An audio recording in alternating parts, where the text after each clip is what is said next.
I'm Caroline Fairchild, and joining me now in the studio is corporate inclusion advisor and educator, Wade Davis. Wade, thanks so much for chatting with us live. How are you doing today? I'm great. It was great to see your panel earlier. How'd that go? It went pretty good, Yeah? I think. I wasn't too radical. I don't think, yeah. So you are a corporate inclusion and advisor, and you're talking to a lot of companies like Google and Netflix about these issues. What does it mean to be an advisor on corporate inclusion?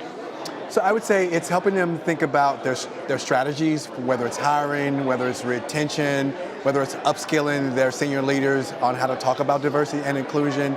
It's helping them to think about what workshops and trainings that they should be doing. It's executive coaching. It's all of that. And why is this an issue that we are talking about now? And tell us a little bit about your background in terms of how you got into this work. Yeah, so I think we're talking about it because companies are realizing that in order to build the future, they need more than just heterosexual white men. And I got into this work really starting in the social justice space, being an LGBT inclusion consultant for the NFL. Really pushed me to start thinking about a diversity and inclusion larger than just the LGBTQ space, and then really studying and reading a lot about feminism. And really all of the work that I do, all of my thinking literally comes from feminist teaching. And you consider yourself a feminist. Yeah. Why are we not hearing more men call themselves feminists? Talk to us a little bit about the wording, femininity, masculinity. Yeah.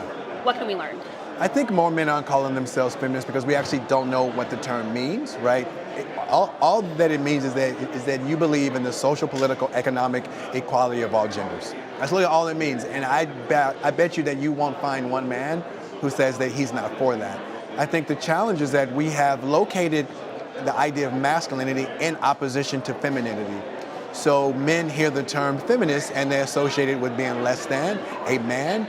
So therefore we distance ourselves from it. So I would say it doesn't come from ignorance. It comes from a space of not understanding what the term means, and also being not having defined masculinity and manhood for ourselves.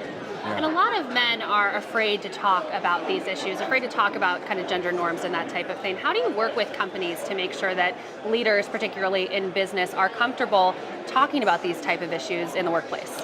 Yeah, so what I found actually is that they want to talk about it, right? I don't think that we've created the spaces for men to do it where they don't feel judged or as if that they have to say the right thing, right? So what I do is I have a couple ground rules. My number one ground rule is that as we're talking about these discussions, I've got to be, and so do you, disinterested in needing to be right. When you're having a conversation, the goal is not rightness, it's openness and curiosity. Number two is that I don't ask people why questions. Why questions are for your therapist. So I push myself to only ask people what and how questions to get to some specifics about what the challenges are. And three is, can we be disinterested in needing to think of ourselves as good people, right? Knowing that we all have biases, we all have places to grow in. So what are some of the other terms of engagement that men need to create that certain level of psychological safety for us to be honest and transparent and vulnerable? And when you can create some ground rules, I find that men actually want to talk about these subjects. And a lot of your thinking on this topic has come from reading female authors, right? Only female authors. Exclusively female authors. Yeah. Why is it important to you to hear from female leaders as well on these issues? Well, one, I've spent like 41 years being a man, so I think I got that down, right? And when you're being socialized in the world, like you aren't taught as a man to think about what it may mean to be a woman, right? So the more I learn about women, the more I learn about myself. And I don't think that I was ever educated through that actual lens. But the more that I learn about you, the easier it is for us to have relationships, and I have to learn what it means to be humble, right? Because relationships are about building forms of humility, and I think that reading about the lived experiences of women makes me a lot more empathetic as an actual leader, and it helps me to create a culture or educate folks about how to create a culture that's for everyone and not just for those who are in power. And the way that this issue impacts the workplace is that sometimes you see female CEOs only talking about, this is something that female CEOs can take away from. These are lessons only for women. And they get asked a lot about their experiences as a woman, and some men think that that's not relevant to them. So how do we make it clear that everyone can learn from everyone in the workplace? Yeah, so I think the first thing is that leaders have to make it their responsibility to educate themselves beyond our talking points about what is the value of representation and inclusion, because I don't use the term of diversity anymore. And I think specifically to answer your question, leaders have to understand that in order to make sure that we're not looking at this issue from a deficit lens, right? So we have things like women's empowerment groups, right? There's no such thing as a men's empowerment group, which means that we think that women need to be empowered, which is not true. Well, what women are asking is to remove the actual barriers that are in their way to exert their power and their agency. If men don't understand that that is the ask of women, right, then we will keep saying, make the business case. We'll keep saying, make an ERG group. We'll keep putting the onus on you because we don't think that we have anything to gain and to learn. I'm going to go ahead and take a question from the stream here. Brian Ragsdale said, when I have called myself a feminist with one of my black female colleagues, she corrected me because she thought of herself as a womanist. There was a clear demarcation between white feminists and the fixtures that exist with non-inclusion practices or racial sensitivity.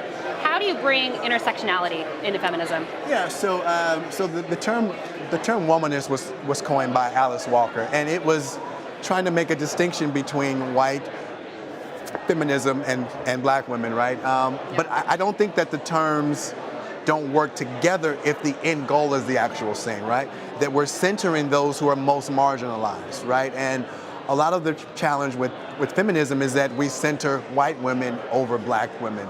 So I think what's important about the work of Kimberly Crenshaw and Emma de Graffenry is that we think about systems of power, right, that may impact women of color more than white women, right? So white women don't have to face a racism. They do have to face forms of sexism. So how do we name the actual structures of power that are actually not allowing folks to thrive in a society, right? So what feminism needs to make sure that it does is it centers those who are the most marginalized, and that white women understand that if you're silent on issues of racism, then you're actually not a feminist.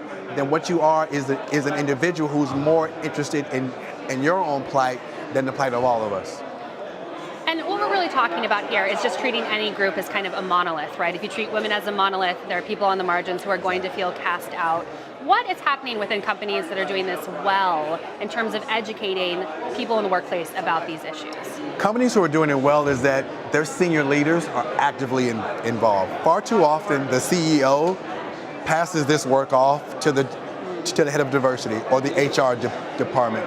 But what is true is that if a company was going to acquire another business, would the CEO outsource that to the head of mergers and acquisition? No, he or she would be intimately involved in this acquisition because this thing matters, and he or she would be accountable for the fail of this. So why are we outsourcing issues of inclusion, right? Because truly CEOs think that this is a luxury. So the way that we make systemic change is that CEOs have to be held accountable if this fails. Because if it fails, then he or she says, I'm responsible for it. Therefore, CEOs will be much more intimately engaged in the success of inclusion work. Right. This question from the stream is very relevant to what we were talking about. Daner Herchman wants to know, do you think that every company should have specific inclusion and diversity consultants like you, apart from HR? And I guess I'll add to that question, if it can't be outsourced, how do you work with companies to make sure that they're not just checking the box in terms of hiring you? Yeah, so what I do is that the CEO or the senior leaders have to be intimately involved. Like, I have to meet with them first, right? As I mentioned at Netflix, Greg Peters, who is their chief product officer, I'm not just coaching his team, I'm coaching him also. So when a leader at his level says that I need to be actively, intimately engaged in understanding this work too, outside of my talking points, that lets me know that this organization is serious, right? Because it is very easy for someone to trot out their head of inclusion to talk about all the actual things. But when leaders make this issue personal, the folks who are in the organization stay longer. So we see that the rates of retention rise, that companies become an employer of choice for black and brown folks and for women, and that's the real goal. So I don't think that companies need to hire someone like myself, but what they need to do is make sure that their leaders understand and can speak to eloquently, specifically, and not just with talking points, the value of diversity and inclusion, how it impacts them, how they are going to be held accountable if it fails, and how this issue became personal. Because when an issue becomes personal, you stay in it and you're invested in it. For people who are watching the stream right now and maybe asking themselves if a company that they're interested in working for is inclusive, what are some ways that they can actually see if that's true before they take the job? Well, that's tough. Yeah. So I would look at their C-suite. I would look at their C-suite -2. I would look at their board. I would do some research and see if you can find their senior people who are talking about these actual issues. During your interview process, I would ask questions that say, tell me more about how your leaders are thinking about diversity and inclusion. Tell me more about what your leaders are doing and how they're held accountable if this doesn't work. And I would not talk about it from a CDO's job or HR job. I would say, how's the CFO, the CEO, the COO, how are they held accountable if this doesn't work? What we haven't talked about yet are your former experiences as an NFL player. How did those experiences fuel the passion for the work that you have right now? Wow, that's a great question. One, I wasn't open about being a gay man, right? So one, I felt that the culture of not just the NFL, but of college and of high school wasn't conducive to me to bring more of myself, right? I don't believe that anyone is their full self all the time, right? But there's more of ourselves that we want to bring into the workspace, right?